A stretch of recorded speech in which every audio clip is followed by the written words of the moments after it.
নমস্কার। কথায় কথায় কথামৃত অনুষ্ঠানের ৩৮১তম পর্বে আপনাদের স্বাগত। আপনারা এই অনুষ্ঠান দেখছেন প্রাণারাম বাংলা ইউটিউব চ্যানেলে, যেখানে সপ্তাহের প্রত্যেক দিনই সম্প্রচারিত হয় এই কথায় কথায় কথামৃত অনুষ্ঠানটি। শুরুর সময় থাকে রাত্রি ৯টা। আর কোষ্ঠীপাথর প্রাণারাম ইউটিউব চ্যানেলে প্রত্যেক সপ্তাহের শনিবার সম্প্রচারিত হয় শ্রী শ্রী মায়ের কথা। শুরুর সময় সন্ধে ৬টা।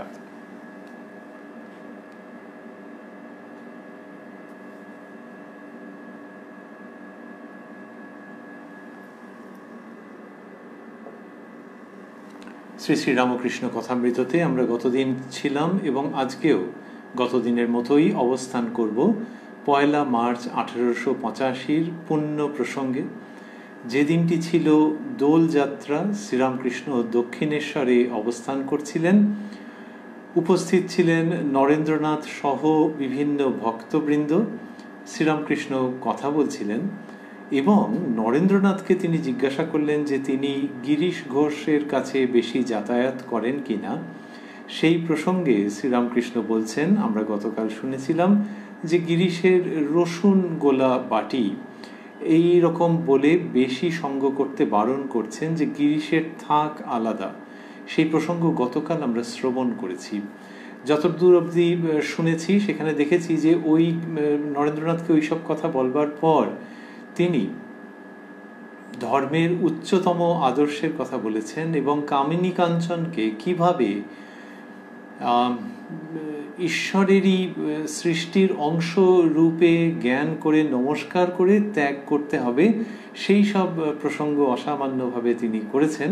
যতটা আমরা গতকাল শুনেছিলাম যতটা পর্যন্ত, তার পরের অংশে আজকে প্রবেশ করব শ্রী শ্রী রামকৃষ্ণ কথামৃততে, যার সূচনায় কথামৃতকার শ্রীযুক্ত মহেন্দ্রনাথ গুপ্ত বা শ্রীম বা মাস্টার মহাশয় উদ্ধৃত করেছেন, তব কথামৃতং তপ্ত জীবনং কবিভিরীড়িতং কলমশাপহং শ্রবণমঙ্গলং শ্রীমদাততং ভুবি গৃণন্তি ये ভূরিদা জনাঃ।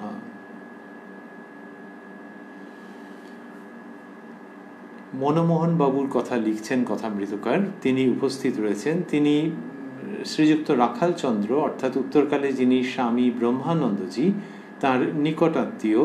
মনমোহন বাবুই প্রথম রাখালচন্দ্রকে নিয়ে এসেছিলেন দক্ষিণেশ্বরের শ্রীরামকৃষ্ণের কাছে। সেই মনমোহন বাবুর কাছে বলছেন প্রসঙ্গটা কি।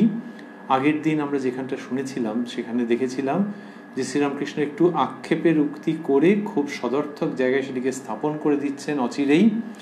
বলেছিলেন, সব কলাইয়ের ডালের খদ্দের, শুদ্ধ আধার না হলে ঈশ্বরে শুদ্ধা ভক্তি হয় না, এক লক্ষ হয় না, নানা দিকে মন থাকে।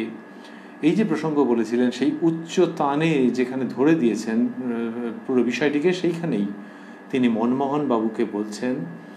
মাস্টারমশাই লিখছেন, মনমোহনের প্রতি, তুমি রাগই করো আর যাই করো, রাখালকে বললাম ঈশ্বরের জন্য গঙ্গায় ঝাঁপ দিয়ে মরেছিস এ কথা বরং শুনবো, তবু কারুর দাসত্ব করিস, চাকরি করিস এ কথা যেন না শুনি। এটা শ্রীরামকৃষ্ণ বলছেন ওই দাসত্বের যে জায়গা, দাসত্বের যে যন্ত্রণা। এর ব্যতিক্রম একটি আছে, সেটি হচ্ছে একজন ভক্ত সন্তানকে তিনি বলেছেন যে তিনি মায়ের জন্য, নিরঞ্জন মহারাজ মায়ের জন্য চাকরি করছেন, সেইটি ব্যতিক্রমের মধ্যে। কিন্তু তা না হলে অর্থ উপার্জন ইত্যাদি, সেইখানে হচ্ছে দাসত্বের প্রশ্ন। তো মনমোহন বাবুকে বলছেন তুমি রাগই করো আর যাই করো, নিকটাত্মীয় তো, সেইখান থেকে এই কথাটি বলা। শ্রীরামকৃষ্ণ যিনি আপোষহীন ধর্মের ক্ষেত্রে, ত্যাগের ক্ষেত্রে, কারণ তিনি বলেন যে মানুষের জীবনের উদ্দেশ্য ঈশ্বর লাভ, মানুষের জীবনের উদ্দেশ্য ঈশ্বর দর্শন। সেইখানে কোনো আপোষের প্রসঙ্গ তো তিনি রাখেন না, সেটা মানুষের কল্যাণের জন্যই। এবং সেই জন্যে এখানে মনমোহন বাবুকে এরকমভাবে বললেন, রাখালকে বললাম ঈশ্বরের জন্য গঙ্গায় ঝাঁপ দিয়ে মরেছিস এ কথা বরং শুনবো, তবু কারো দাসত্ব করিস, চাকরি করিস এ কথা যেন না শুনি। কি তীব্রভাবে বলা, কিন্তু তীব্রভাবে বললে অনেক সময় গায়ে লেগে যায় মানুষের, কিন্তু এটি যেন অন্তরের সত্তাকে নির্মল করছে। অদ্ভুত এক পবিত্র সম্মার্জনী দিয়ে শ্রীরামকৃষ্ণ সেইভাবে এই সমস্ত প্রসঙ্গ বলছেন এবং তিনি সতর্ক আছেন, তিনি খেয়াল রাখছেন তিনি সচেতন আছেন যে যাকে বলছি রাখালের খুব নিকটাত্মীয়, রাখাল চন্দ্রকে তিনি প্রাণের সঙ্গে ভালোবাসেন, রাখাল চন্দ্রকে চান যে সে ত্যাগের জীবনেই থাকুক, যেটি তার উদ্দেশ্য এবং অভীষ্ট। কিন্তু তার আত্মীয় যদি এটা শুনে রাগ করেন, রাগ করলে করবেন, শ্রীরামকৃষ্ণ সেইভাবে বলছেন। কিন্তু সেই সঙ্গে আমরা স্মরণে রাখছি যে মনমোহন বাবু ও শ্রীরামকৃষ্ণের বিশিষ্ট ভক্ত। ভক্ত তো ওই জন্যই যে কল্যাণের জন্য যে প্রসঙ্গগুলি বলা সেগুলিকে তিনি সমস্ত অন্তঃকরণ দিয়ে গ্রহণ করবেন। শ্রীরামকৃষ্ণ বলছেন, নেপালের একটি মেয়ে এসেছিল। এই শব্দগুলি 4টি শব্দ মাস্টারমশাই স্থূলাক্ষরে দিয়েছেন। নেপালের একটি মেয়ে এসেছিল, বেশ এসরাজ বাজিয়ে গান করলে, হরিনাম গান। কেউ জিজ্ঞাসা করলে তোমার বিবাহ হয়েছে? তা বললে আবার কার দাসী হব, এক ভগবানের দাসী আমি। শ্রীরামকৃষ্ণের এটি খুব ভালো লেগেছে, সেই জন্য তিনি এটা বলছেন যে বিবাহ হওয়া মানে ওই আর কি দাসত্বের জায়গা, তো সেটা তো থাকেই। তো সেইখানটা বলছেন যে সে বলছে আবার কার দাসী হব, এক ভগবানের দাসী আমি। ভগবানের দাসী কথাটার মানে কি? শ্রীরামকৃষ্ণই ব্যাখ্যা করেছেন কি চমৎকারভাবে, যে এই ভগবানের প্রতি বা ভগবতীর প্রতি দাস ভাব। দাস ভাব মানে তুমি যা চাও আমি সেই রকমটাই হয়ে উঠব। তুমি পবিত্রতার কথা বলেছ, তুমি মানুষের প্রতি দয়ার কথা বলেছ, তুমি সত্যের কথা বলেছ, এবং আমি তেমনটাই হয়ে উঠব গো। এই দাসত্ব, এইটি শ্রীরামকৃষ্ণ বলছেন যে এই যে আমি কথাটা এর মধ্যে আসছে, যে আমি তেমনটাই হয়ে উঠবো, যেমনটি তুমি চেয়েছো, আমি নিজেকে সেইভাবে গড়ে তুলবো। এই যে বলা হয়, এই আমিটা খুব ভালো আমি, এই ভক্তের আমি, দাস আমি। তো এই যে ভগবানের দাস বা ভগবতীর দাস, শ্রীরামকৃষ্ণ এটি বুঝিয়েছেন যে স্বেচ্ছাবৃত দাসত্ব, যে মাইনে লাগবে না, বিনিময় কিচ্ছু চাই না, কিন্তু তুমি যা চাও আমি সেইগুলোই সব করব। I am at your service. এই যে দাসত্বের কথা শ্রীরামকৃষ্ণ বলেছেন, তিনি এটি বলছেন সে নেপালের মেয়ের কথা। সে বলেছে যে আবার কার দাসী হব, এক ভগবানের দাসী আমি। তারপর শ্রীরামকৃষ্ণ বলছেন, কামিনী কাঞ্চনের ভিতরে থেকে কি করে হবে, অনাসক্ত হওয়া বড় কঠিন।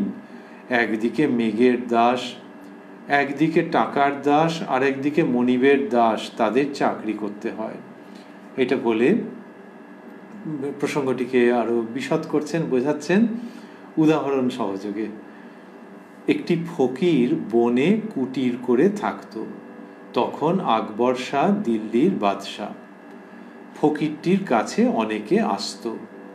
অতিথি সৎকার করতে তার বড় ইচ্ছা হয়। একদিন ভাবলে যে টাকা কড়ি না হলে কেমন করে অতিথি সৎকার হয়, তবে যাই একবার আকবর শাহর কাছে। সাধু ফকিরের অবারিত দ্বার। আকবর শাহ তখন নমাজ পড়ছিলেন। ফকির নমাজের ঘরে গিয়ে বসল। দেখলে আকবর শাহ নমাজের শেষে বলছে, হে আল্লাহ, ধন দাও, দৌলত দাও, আরো কত কি। এই সময় ফকিরটি উঠে নমাজের ঘর থেকে চলে যাবার উদ্যোগ করতে লাগলো। আকবর শাহ ইশারা করে বসতে বললেন। নমাজ শেষ হলে বাদশাহ জিজ্ঞাসা করলেন, আপনি এসে বসলেন আবার চলে যাচ্ছেন? ফকির বললে, সে আর মহারাজের শুনে কাজ নাই, আমি চললুম। বাদশাহ অনেক জিদ করাতে ফকির বললে, আমার ওখানে অনেকে আসে, তাই কিছু টাকা প্রার্থনা করতে এসেছিলাম। আকবর বললে, তবে চলে যাচ্ছিলেন কেন? ফকির বললে, যখন দেখলুম তুমিও ধন দৌলতের ভিখারি, তখন মনে করলুম যে ভিখারির কাছে চেয়ে আর কি হবে, চাইতে হয় তো আল্লাহর কাছে চাইব। কি সুন্দর এই প্রসঙ্গ, সেটি শ্রীরামকৃষ্ণ যে বলছেন একেবারে গল্পের মতো করে বলছেন, আর তার মধ্যে এই অপূর্ব উপদেশ, বাণী, পথ নির্দেশ থাকছে। এখন এই ফকিরের কাছে অতিথি সৎকার, তার কাছে যারা আসেন তাদের জন্য অতিথি সৎকারের প্রয়োজনে তিনি গেছেন। সাধু ফকিরের অবারিত দ্বার, সাধু ফকিরের শব্দ দুটি মাস্টারমশাই এইটি স্থূলাক্ষরে দিয়েছেন। এইবার নামাজ পড়ছেন তো, তখন বলছেন হে আল্লাহ ধন দাও দৌলত দাও। ইনি চলে আসছেন, যখন ইনি জিজ্ঞাসা করলেন তখন বললেন যে আমি কি করব এই ভঙ্গি, যে দেখলাম যে তুমিও ধন দৌলতের ভিখারি, তখন মনে করলাম যে ভিখারির কাছে চেয়ে আর কি হবে, তাহলে চাইতে হলে সেই তার কাছেই চাওয়া, সুতরাং দাসত্ব নয়। এটি একটি দিক। ফকির তিনি আকবর শাহের কাছে গেছেন, এখন সম্রাট তো তার মেজাজের ব্যাপার আছে, ফকির ওখানে এই কথাটা বলে দিলেন যে ভিখারির কাছে চেয়ে আর কি হবে। বাস্তব সত্য তার মনের মধ্যে এটি উদিত হয়েছে, কিন্তু বলেও দিলেন। এটার দুটো দিক দিয়ে ভাবা যায়। একবার হচ্ছে একটি হচ্ছে যে আকবর শাহ সেটা খুশি মনেই গ্রহণ করবেন, এটা ফকিরের চিন্তার মধ্যে ছিল, কারণ গল্পটা যেভাবে শেষ হচ্ছে তাতে বোঝা যাচ্ছে যে ফকিরের অন্তত কোনো ক্ষতি হয়নি। তো সেটি ফকির জানতেন, ওই জন্য এরকম বলে দিয়েছেন। কিন্তু তার থেকেও বেশি যে সম্ভাবনা সেটা হচ্ছে যে একটা ভিখারি বলে দেবো, এবং বোঝাই যাচ্ছে এই প্রথমবার এরকম প্রসঙ্গ থেকে বোঝাই যাচ্ছে যে এর সঙ্গে যে আকবর বাদশাহের অনেক দেখা সাক্ষাৎ ভাবটা রয়েছে বা ওটা উঠেছে। এই জন্য আরো যে তিনি তো বললেন যে আমি এসেছিলাম, এসে দেখলাম এই ব্যাপার, তখন দেখে এটা মনে হলো। ওই যে দেখে মনে হচ্ছে যে চাইতে হলে তার কাছেই চাইবো, এবং সেই সঙ্গে ইনি ফকির তো, শ্রীরামকৃষ্ণ বলছেন সাধু ফকিরের সব অবারিত দ্বার তার কাছে ছিল। তো এই ফকির মানুষটি, তার তো একটা ধর্মভাব আছে। যেই এসে শুনছেন আল্লাহর নাম করছেন আকবর বাদশাহ, হে আল্লাহ ধন দাও দৌলত দাও, সঙ্গে সঙ্গে ভেতরে ওই ভাব জেগে উঠছে। শ্রীরামকৃষ্ণ বলতেন শুকনো দিয়াশলাই, তার অপূর্ব ভাষায় ভঙ্গিতে। তো ওই ভগবানের নাম শুনলে এক একজনের এক এক রকমের প্রতিক্রিয়া হবে, কিন্তু যার ভেতরে ভাব যত বেশি তত বেশি গভীর সেই অনুভব হবে, স্মরণ হবে, প্রতিক্রিয়া হবে। এই ফকির যখন আল্লাহ নাম শুনছেন আকবর বাদশার কাছে, তখন তার মনের ভেতরে সেই ভাব জেগে উঠছে। শ্রীরামকৃষ্ণ নিজের জীবনের কথা বলছেন অন্যত্র, যে বাগবাদিনীর একটি কিরণ এলে পণ্ডিতগুলোকে কেঁচোর মতো মনে হয়। পণ্ডিতদের ছোট করছেন না, কিন্তু পণ্ডিতদের দেখলে, পণ্ডিতদের সামনে এলে অনেক সময় একটা অজানা রকমের ভয় এসে উপস্থিত হয়। কোথার থেকে সেই ভয়টা আসছে, কিন্তু এটা ভয় হয়। তা বাগবাদিনীর একটি কিরণ এলে কেঁচোর মতো মনে হয়, এটা তিনি বলছেন। এইখানে আল্লাহর নাম যেই হচ্ছে ফকিরের কাছে, তখন তিনি আর ওই শব্দ ব্যবহার করতে দ্বিধা করছেন না। এবং গল্পটা যে জায়গায় শেষ হচ্ছে, তখন মনে হচ্ছে তাতে যে আকবর বাদশাহের কাছেও সেটি একটি নির্দিষ্ট শিক্ষারূপেই গিয়ে উপস্থিত হচ্ছে। কিন্তু মূল প্রসঙ্গ হচ্ছে যে ফকিরের মনের মধ্যে ওইটা আসছে যে এই রকম সম্পদশালী লোক যখন চাইছে, তখন তিনি না জানি কি, সেই যাকে আমি উপাসনা করি, যাকে আমি ডাকি, তাহলে যা কিছু চাইবার তার কাছেই চাইব। সো ডাউন উইথ বন্ডেজ, দাসত্ব নয়। এইটা শ্রীরামকৃষ্ণ বোঝাচ্ছেন কি সুন্দর করে গল্পের মধ্যে দিয়ে। আমরা গতকাল শুনেছি, আজকে প্রথমের দিকে একটু স্মরণ করেছিলাম, উল্লেখ করেছিলাম আমরা, যে নরেন্দ্রনাথকে তিনি বলেছিলেন যে গিরিশ ঘোষের কাছে ওটা যেতে নেই, অত যেতে হবে না। এবং সেখানে তিনি বলেছিলেন যে ওই রসুন গোলা বাটি, এইসব গিরিশ ঘোষের সম্বন্ধে বলেছেন। আমরা আগের দিন গতকাল স্মরণ করেছি যে গিরিশবাবুর পরবর্তীকালের জীবনে দেখা যাচ্ছে অসামান্য উত্তরণ। এবং গিরিশবাবু শ্রীরামকৃষ্ণকে বলেছিলেন, তিনি এই রসুনের বাটির কথাটি জানতেন। শ্রীরামকৃষ্ণ যখন স্টার থিয়েটারে গিয়েছিলেন বৃষকেতু নাটক দেখতে, আসবার সময় গিরিশবাবু বলেছিলেন যে গন্ধ কি যাবে। শ্রীরামকৃষ্ণ বলেছেন যে এত যখন আগুন তখন যাবে, অর্থাৎ বিশ্বাসের আগুনে ওই গন্ধ চলে যাবে, পুড়ে গিয়ে সব শুদ্ধ হয়ে যাবে। তা রসুন গোলা বাটি হলেও কোনো চিন্তা নেই, এটা গিরিশবাবুকে বলেছিলেন। কিন্তু এখানে নরেন্দ্রনাথকে ঘন ঘন যেতে তিনি বাধা দিচ্ছেন, নরেন্দ্রনাথ ভবিষ্যৎ জীবনের কথা ভেবে, এবং বলেছেন যে গিরিশবাবুর আলাদা শ্রেণী, এইসব কথা বলেছেন। এবার নরেন্দ্রনাথকে বলেছেন তো, তিনিও বিচারশীল মানুষ, এবং গিরিশবাবুর সম্পর্কেও তার একটা মতামত আছে, একটা দৃষ্টিভঙ্গি আছে। তিনি বলছেন, মাস্টারমশাই লিখছেন, নরেন্দ্র, গিরিশ ঘোষ এখন কেবল এই সব চিন্তাই করে, অর্থাৎ শ্রীরামকৃষ্ণের কথাই বলেন এবং এই ধর্ম প্রসঙ্গের মধ্যেই থাকেন। এটা নরেন্দ্রনাথ দেখেছেন তো, ফলে গিরিশবাবুর পক্ষ অবলম্বন করেই যেন কিছুটা বলছেন শ্রীরামকৃষ্ণ। সে খুব ভালো, তবে অত গালাগাল মুখ খারাপ করে কেন? সে অবস্থা আমার নয়। বাজ পড়লে ঘরের মোটা জিনিস তত নড়ে না, কিন্তু সার্সি ঘটঘট করে। আমার সেই অবস্থা নয়। সত্যগুণের অবস্থায় হইচই সহ্য হয় না। হৃদে তাই চলে গেল, মা রাখলেন না। শেষাশেষি বড় বাড়িয়েছিল, আমায় গালাগালি দিত, হাঁক ডাক করত। তো এইটি বললেন যে এই যে বললেন কেবল এইসব চিন্তাই করে, তখন বলছেন সে খুব ভালো বলে এই কষ্টের দিকটা বলছেন, অস্বস্তির দিকটা বলছেন, অসুবিধের দিকটা বলছেন, যে তবে অত গালাগাল মুখ খারাপ করে কেন।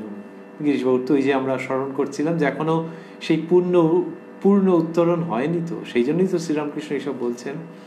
আর নিজের কথা বললেন যে সে অবস্থা আমার নয়, বাজ পড়লে ঘরের মোটা জিনিস তত নড়ে না, কিন্তু সার্সি ঘটঘট করে। এই যে সব কথা বলছেন, এটি হচ্ছে যে ওই ভাব থেকে বলা।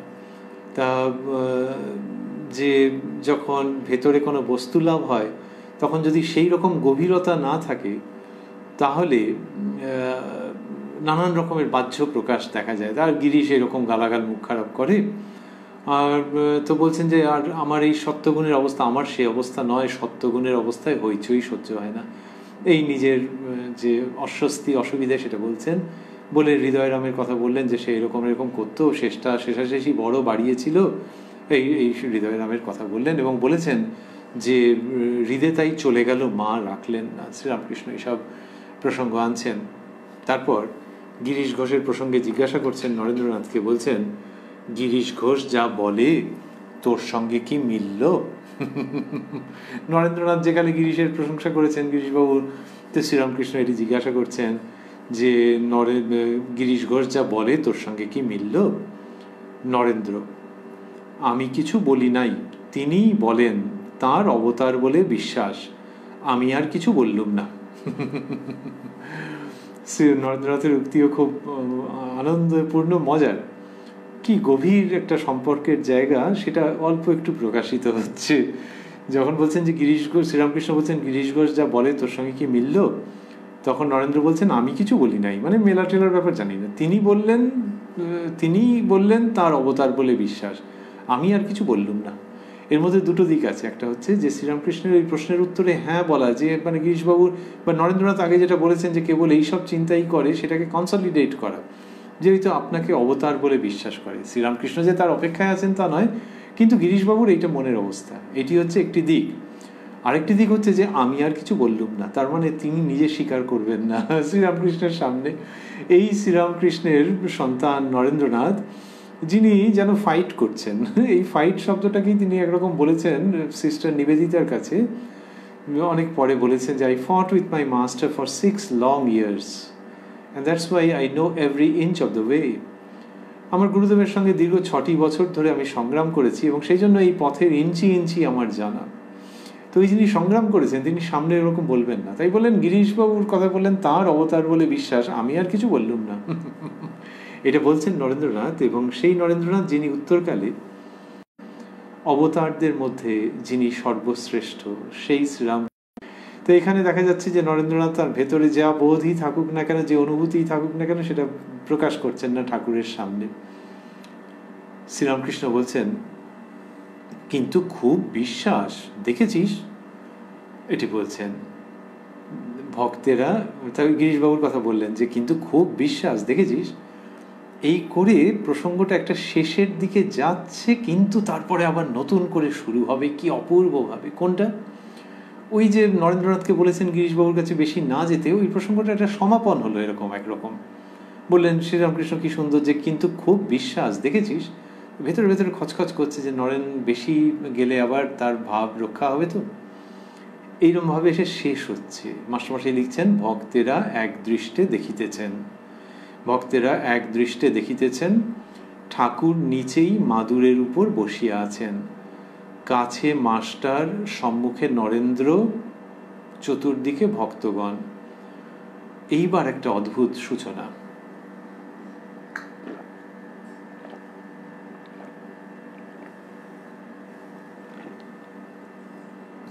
মাস্টারমশাই লিখছেন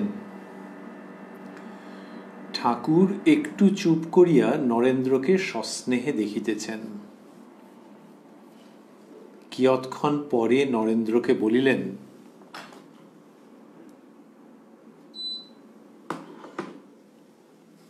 বাবা, কামিনী কাঞ্চন ত্যাগ না হলে হবে না।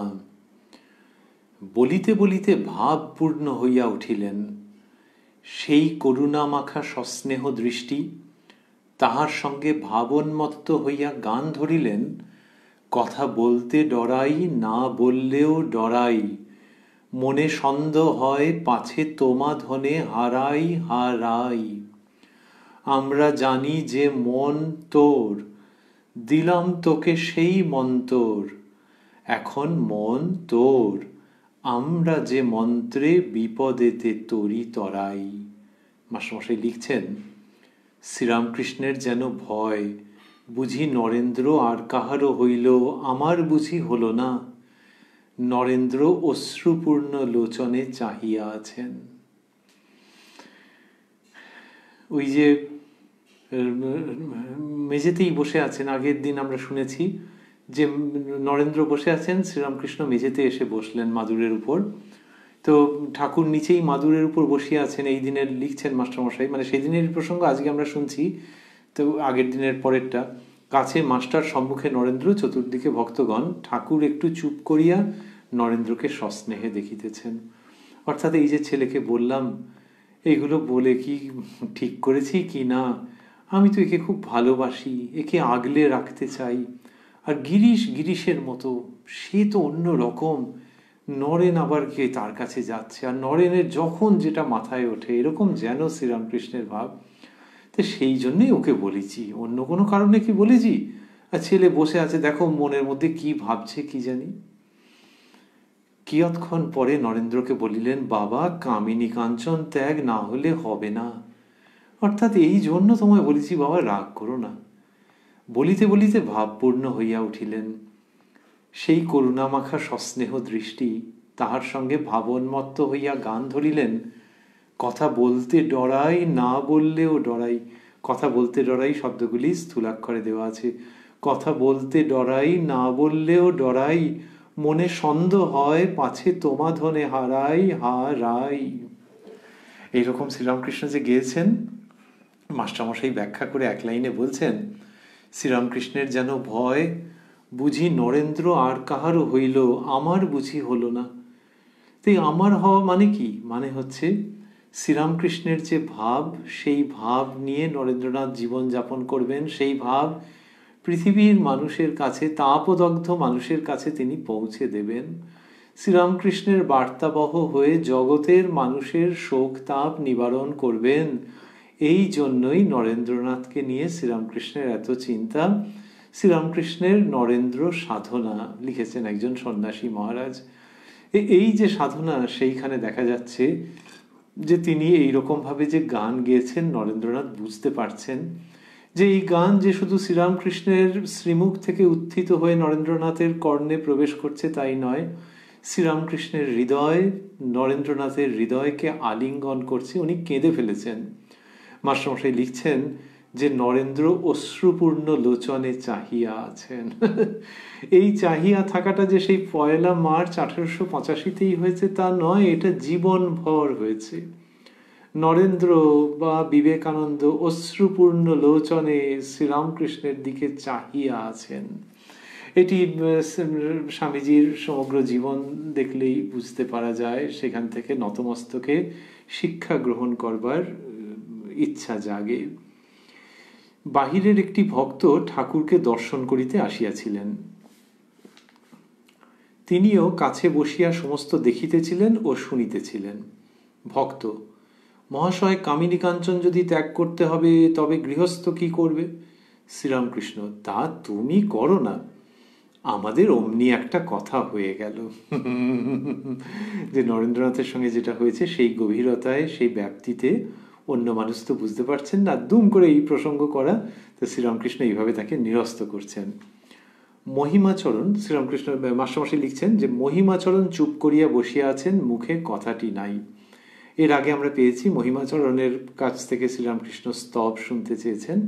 তার প্রসঙ্গ এই 1 মার্চ 1885 সূচনার দিকে আমরা পেয়েছি। তো এখানে মাস্টারমশাই লিখলেন যে মহিমাচরণ চুপ করিয়া বসিয়া আছেন, মুখে কথাটি নাই।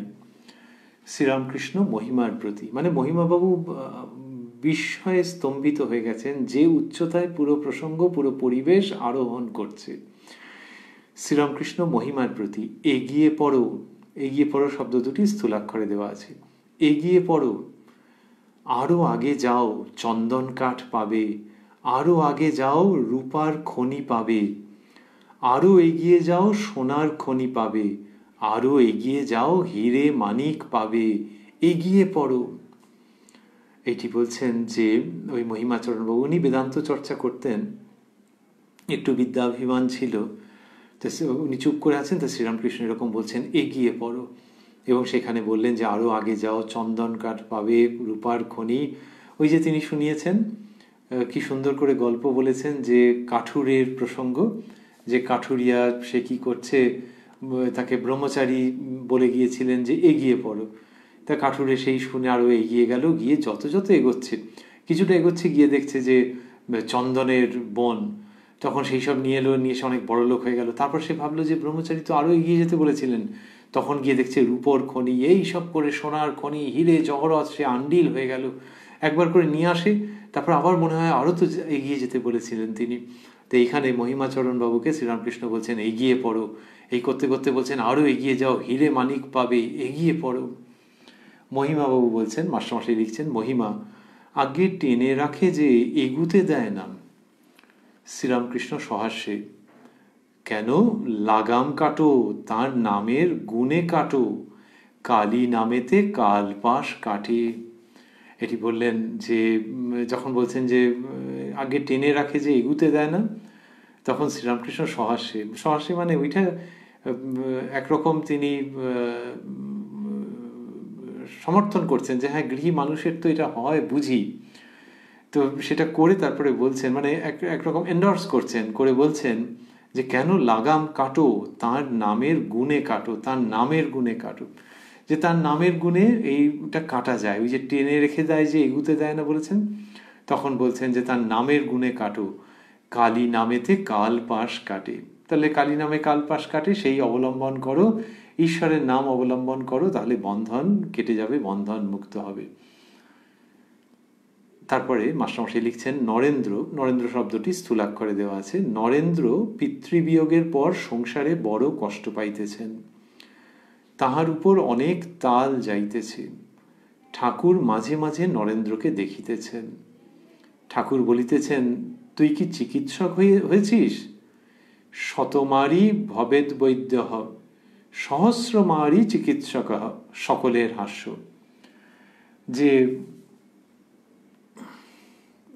অনেক মারলে, অনেক মেরে ফেললে তারপর চিকিৎসক হওয়া যায়, এরকম ভাবে বলছেন। তা মাস্টারমশাই লিখছেন, ঠাকুর কি বলিতেছেন, নরেন্দ্রের এই বয়সে অনেক দেখাশোনা হইল, সুখ দুঃখের সঙ্গে অনেক পরিচয় হইল? নরেন্দ্র ঈষৎ হাসিয়া চুপ করিয়া রহিলেন। তো শ্রীরামকৃষ্ণ ওই রকম ভাবে মজা করে বলছেন। তাহলে মজা করছেন কেন? পিতৃবিয়োগের পর সংসারে বড় কষ্ট পাচ্ছেন, এইরকম যে প্রসঙ্গ রয়েছে, ওই যে নরেন্দ্রের প্রতি শ্রীরামকৃষ্ণের অন্য রকমের ভাব, তো একটু মজা করছেন, একটু ওই মনের মধ্যে যে বিষাদ সেটাকে কাটাচ্ছেন। এর আগেও আমরা দেখেছি যে তুই তো এরকম বলেছেন, বলে আবার সান্ত্বনার বাণী উচ্চারণ করেছেন কি অপূর্বভাবে, যে বিষাদের মধ্যে আছে তাকে একটুখানি আনন্দ দেওয়া। আর এইখানেই যে বললেন সহস্র মারি চিকিৎসক, যে অনেক মেরে তারপর চিকিৎসক হয়। এখানে যে নরেন্দ্রনাথও অনেক দেখেছেন, অনেক সাংসারিক ব্যাপারে হাবুডুবু খেতে হয়েছে, কিন্তু তার ফলে চিকিৎসক হবেন তিনি। চিকিৎসক হবেন তিনি, ভবরোগ বৈদ্য হবেন, উত্তম বৈদ্য হবেন।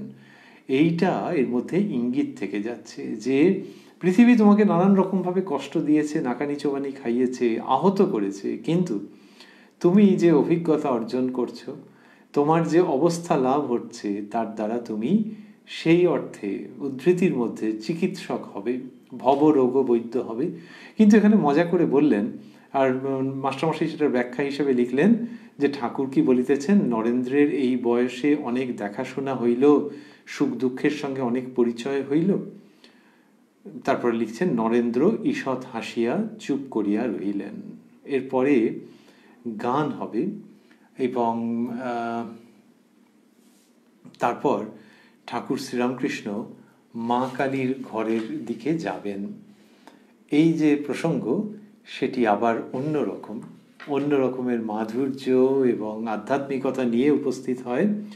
আমরা সেটি শুনব আগামীকালের অনুষ্ঠানে, যখন শ্রীরামকৃষ্ণের কৃপা সাপেক্ষে আপনারা আমরা মিলিত হব এই কথায় কথায় কথামৃত অনুষ্ঠানে, প্রাণারাম বাংলা ইউটিউব চ্যানেলে, যেখানে সপ্তাহের 7 দিনই প্রচারিত হয় এই অনুষ্ঠানটি। কথায় কথায় কথামৃত শুরুর সময় থাকে রাত্রি 9টা, আর কোষ্ঠীপাথর প্রাণারাম ইউটিউব চ্যানেলে প্রত্যেক সপ্তাহের শনিবার সম্প্রচারিত হয় শ্রী শ্রী মায়ের কথা, শুরুর সময় সন্ধে 6টা।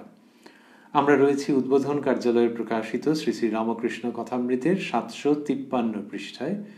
রয়েছি 1 মার্চ 1885 শ্রীরামকৃষ্ণের পূত সান্নিধ্যে পুণ্য দোলযাত্রা উপলক্ষে দক্ষিণেশ্বরের মন্দির প্রাঙ্গণে। আর শেষ করতে করতে ভাবছি যে শ্রীরামকৃষ্ণ আজকে যে সমস্ত প্রসঙ্গ বলেছেন তার মধ্যে আমরা পেলাম যে ভগবানের উপরে পূর্ণ নির্ভরতা, এবং পেলাম গিরিশ ঘোষের প্রসঙ্গ, এবং অবশ্যই পেলাম মহিমাচরণ বাবুর প্রসঙ্গ পেলাম, এবং অবশ্যই পেলাম শ্রীরামকৃষ্ণের সেই হঠাৎ করা কি আবেগ ঘন প্রেমপূর্ণ উক্তি, বাবা কামিনী কাঞ্চন ত্যাগ না হলে হবে না। বলতে বলতে গান গাইলেন যে কথা বলতে ডরাই, না বললেও ডরাই, মনে সন্দেহ হয় পাছে তোমা ধনে হারাই হারাই। এই দৃশ্য কি অপূর্ব! শ্রীরামকৃষ্ণ কথা বলছেন, গান গাইছেন, তারপরে নরেন্দ্র অশ্রুপূর্ণ লোচনে চাহিয়া আছেন। আজকের অনুষ্ঠান শেষ করছি আমরা ওই দৃশ্যটিকে মাথার মধ্যে, মস্তিষ্কে এবং হৃদয়ে ধারণ করে, যে শ্রীরামকৃষ্ণ বড় ভালোবেসে ওই একটু একটু আশঙ্কার সঙ্গে নরেন্দ্রনাথকে বলেছেন, তারপরে গান গেয়ে একটু চুপ করেছেন, আর নরেন্দ্রনাথ অশ্রুপূর্ণ লোচনে ঠাকুর শ্রীরামকৃষ্ণের দিকে তাকিয়ে আছেন।